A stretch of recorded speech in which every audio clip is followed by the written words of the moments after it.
नमो तस्स भगवतो अरहतो सम्मा संबुद्धिस्स।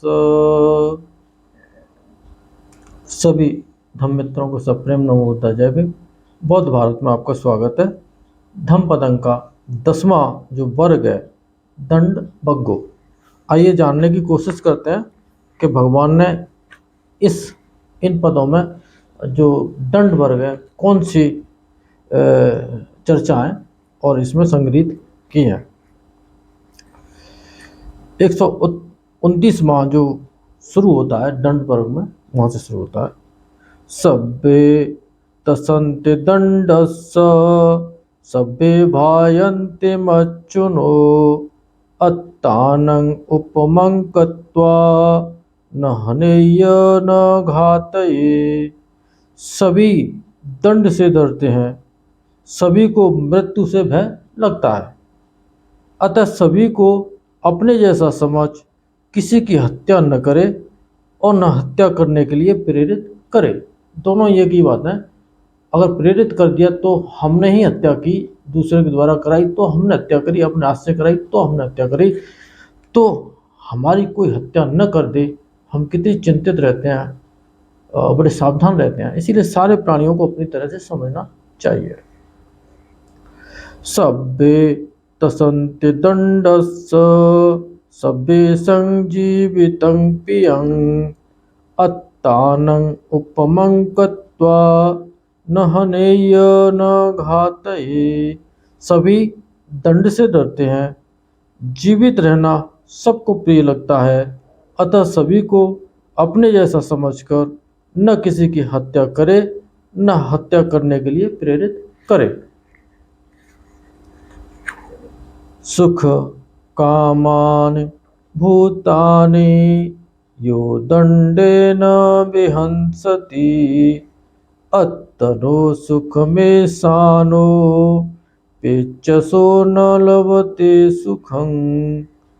जो सुख चाहने वाले प्राणियों को अपने सुख की चाह से दंड से विहिंसित करता है, कष्ट पहुंचाता है, वह मरकर सुख नहीं पाता। कैसे सुख पाएगा? जब दूसरे को दुख में डालता है, दूसरे को दुख में डालकर कोई आदमी आज तक सुखी हुआ नहीं है। सुख कामानि भूतानि यो दंडेन विहंसति अत्तनो सुखमेशानो पेचसो लभते सुखं। जो सुख चाहने वाले प्राणियों को अपने सुख की चाह से दंड से विहिंसित नहीं करता, कष्ट नहीं पहुंचाता है, वह मरकर सुख पाता है। क्योंकि ऐसा प्राणी जो सबके भले के लिए सोचता है, काम करता है शरीर से, मन से, वाणी से, वो हमेशा उस समय भी सुख में रहता है और बाद में भी, मरने के बाद भी सुख ही पाता है वो। मावोच फरुसं कंची बुत्ता पटिवदेयं तं दुःखाय सारंभ कथा पटिदंडा फुस्येयतं। तुम किसी को कठोर वचन मत बोलो, बोलने पर दूसरे भी तुम्हें वैसे ही बोलेंगे। क्रोध या विवाद भरी वाणी दुख है, उसके बदले में तुम्हें दंड मिलेगा। एक द्वेष पूर्ण चित्त की स्थिति को लेकर के किसी को कठोर बोलना, ये इसका आशय है। अगर आप किसी का अहित होते देखते हुए अगर आप कठोर बोल देते हैं उसके बचाव के लिए, उसके भले के लिए, तो उस समय उससे बुरा जरूर लगेगा, लेकिन बाद में उसको इस बात का एहसास होगा कि अगर उनने मुझे नहीं डांटा होता तो मैं ये अनर्थ कर जाता। तो वहाँ कठोर बोलना आवश्यक भी होता है। सचे नरेश अत्तानं कंसो उपहतो यथा एस पत्तोसि निब्बानं सारभ्यो तेन विज्जति। यदि तुम अपने आप को टूटे हुए कांसे के समान निःशब्द कर लो, यानी कि कांसा अगर टूट जाए तो उसमें से कोई खनक नहीं निकलती, निःशब्द हो जाता है। समझो निर्वाण पा लिया, क्योंकि तुम में कोई विवाद नहीं रह गया, कोई प्रतिवाद नहीं रह गया। ये अपने आप में अगर कोई व्यक्ति अ, मानसिक स्तर पर निर्विवाद कर ले अपने आप को, और भले ही उसने इस परम पद को नहीं पाया, तब भी वो सुख अनुभव करने लग जाएगा और बहुत सारे तनावों से दूर होने लग जाएगा और औरों को भी तनावग्रस्त नहीं होने देगा। यथा दंडेन गोपालो गावोपजेति गोचरं एतं जरा च मच्चु च आयुं पाजेन्ते पाणिनं। जैसे ग्वाला लाठी से गायों को चरागाहों में हाँक कर ले जाता है, वैसे ही बुढ़ापा और मृत्यु प्राणियों की आयु को हाँक कर ले जाते हैं। हम भी बूढ़े हो रहे हैं, है ना, तो ये हमारे ऊपर भी लागू होने ही वाला है, इसमें कोई घबराने की बात नहीं है। तो बुढ़ापा और मृत्यु प्राणियों को आयु को हाँक के ले जाते हैं। अथ पापानि कर्माणि करं बालो न भुज्यति शेषि सेहि कम्मे हि दुम्मेधो अग्गिदड्डो तपति। बाल बुद्धि वाला मूर्ख व्यक्ति पाप कर्म करते हुए होश नहीं रखता, परंतु समय पाकर उसने अपने उन्हीं कर्मों के कारण वह दुर्मेध दुर्बुद्धि ऐसे तपता है जैसे आग से जला हुआ हो। इतना खतरनाक होते हैं जो सदाचार के विपरीत जो काम किए जाते हैं, शील के विपरीत जो काम किए जाते हैं, इतने भयावह होते हैं और करने वाले को उस समय भी संतापित कर ही देते हैं और बाद में भी करते रहते हैं।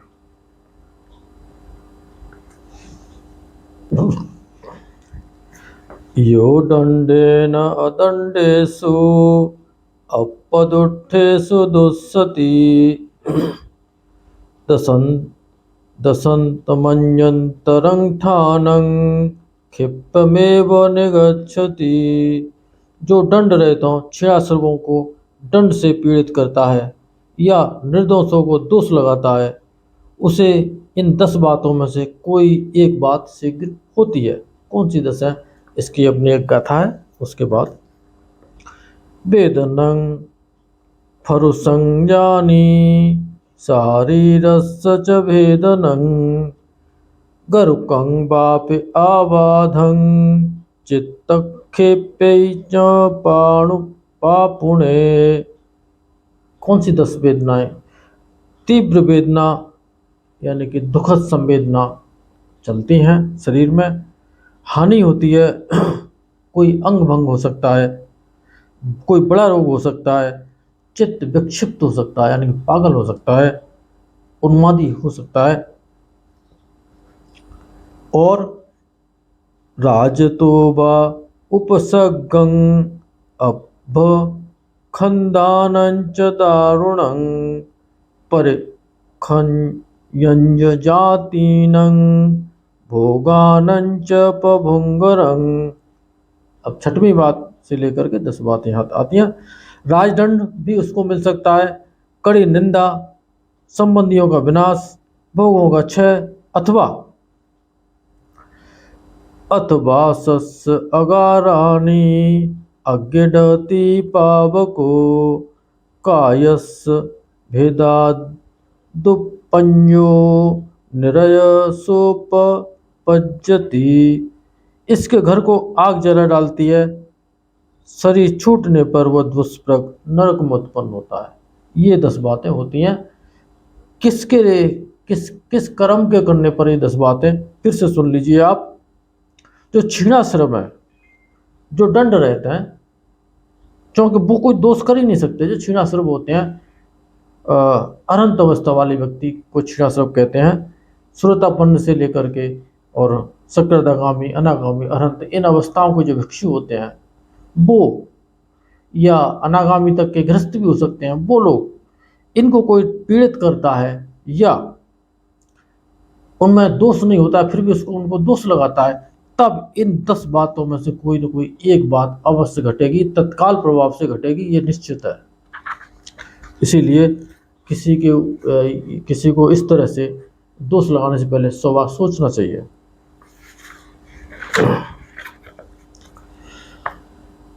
न नंगचर्या न जटा न पंका नानासका थंडल सायकावा रज्जो जल्लं उकुटपक्कधानं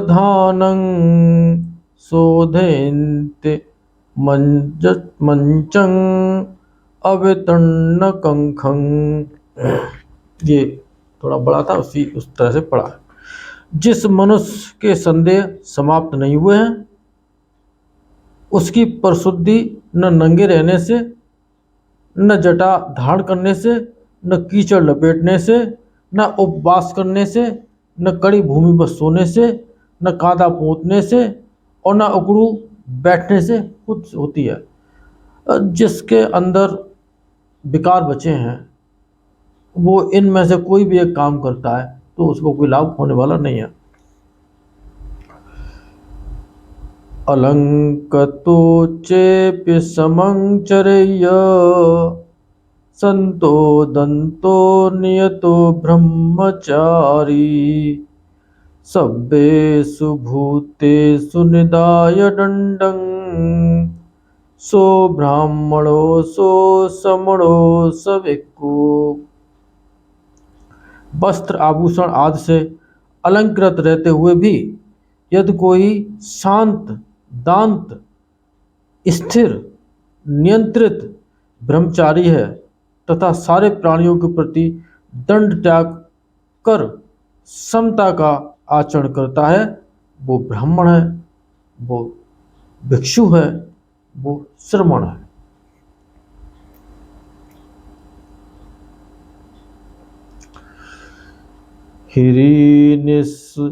हिरी निषेधो पुरुषो कोचिलोकस्मिन् विज्जति यो निन्दं अपवादेति असुभद्रो कसामिव। संसार में कोई कोई पुरुष ऐसा भी होता है जो स्वयं ही लज्जा के मारे निषिद्ध कर्म नहीं करता। थोड़े होते हैं लेकिन होते हैं। वह निंदा को नहीं सह सकता, जैसे सदा हुआ घोड़ा चाबुक को नहीं सह सकता।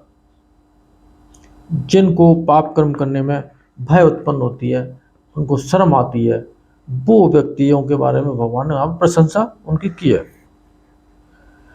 असो यथा भद्रो कसान विट्ठो आतापिनो संवेगिनो भवाथ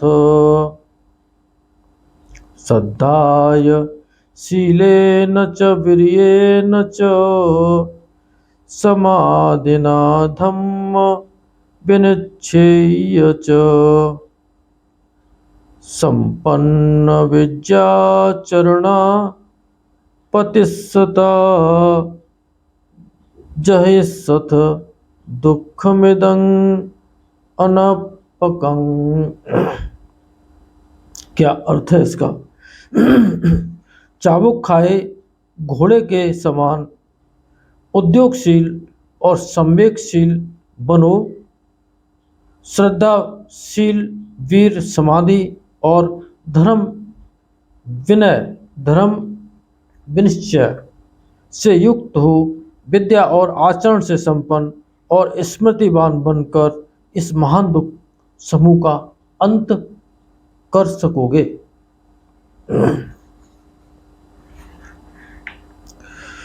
उदकन्य नयन्ति नैतिका उसुकारा नमयन्ति ते जनं दारुं नमयन्ति तक्षका अत्तानं दमयन्ति सुब्बता पानी ले जाने वाले जिधर चाहते हैं उधर ही पानी को ले जाते हैं। बाण बनाने वाले बाण को तपाकर सीधा करते हैं, बड़ी लकड़ी को अपनी रुचि के अनुसार सीधा करता है। और सदाचार परायण व्यक्ति, जो शीलवान व्यक्ति है, वो अपने को दमन करता है, अपने चित्त को दमन करता है। ये इन सब से श्रेष्ठ होता है। दंडभग्गो और ये जो दंड वर्ग जो धम्पद है, ये यहाँ पर पूरा होता है। इन सत्य वचनों से आप सबका मंगल हो, भला हो, कल्याण हो, संसार के सारे प्राणी सुखी हो। साधु साधु साधु।